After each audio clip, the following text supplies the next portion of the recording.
तितली की संघर्ष सुनेंगे आज।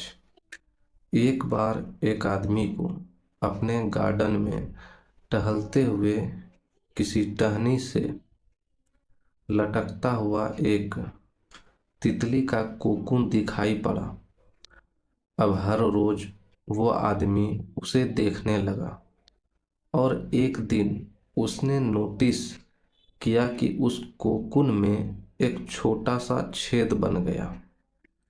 उस दिन वो वहीं बैठ गया और घंटों उसे देखता रहा। उसने देखा कि तितली उस खोल से बाहर निकलने की बहुत कोशिश कर रही है, पर बहुत देर तक प्रयास करने के बाद भी वो उस छेद से नहीं निकल पाई और वो बिल्कुल शांत हो गई, मानो उसने हार मान ली हो। इसलिए उस आदमी ने निश्चय किया कि वो उस तितली की मदद करेगा।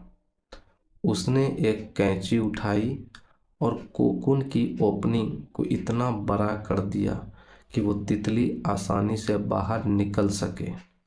और यही हुआ। तितली बिना किसी और संघर्ष के आसानी से बाहर निकल आई, पर उसका शरीर सूजा हुआ था और पंख सूखे हुए थे। वो आदमी तितली को ये सोचकर देखता रहा कि वो किसी भी वक्त अपने पंख फैलाकर उड़ने लगेगी, पर ऐसा कुछ भी नहीं हुआ। इसके उलट बेचारी तितली कभी उड़ ही नहीं पाई और उसे अपनी बाकी की जिंदगी इधर उधर घिसटते हुए बितानी पड़ी।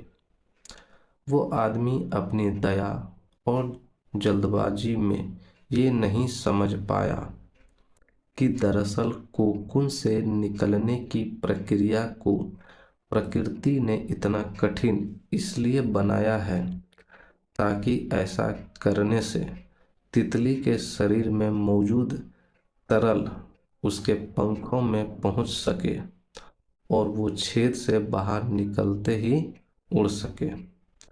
वास्तव में कभी कभी हमारे जीवन में संघर्ष ही वो चीज होती है जिसकी हमें सचमुच आवश्यकता होती है।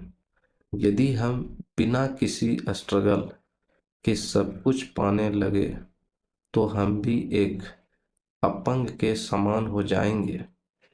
बिना परिश्रम और संघर्ष के हम कभी उतने मजबूत नहीं बन सकते जितना हमारी क्षमता है। इसलिए जीवन में आने वाले कठिन पलों को सकारात्मक दृष्टिकोण से देखिए। वो आपको कुछ ऐसा सिखा जाएंगे जो आपकी जिंदगी की उड़ान को पॉसिबल बना पाएंगे। इसलिए हमें हमेशा कठिनाइयों को सकारात्मक होते हुए सॉल्व करना चाहिए। धन्यवाद।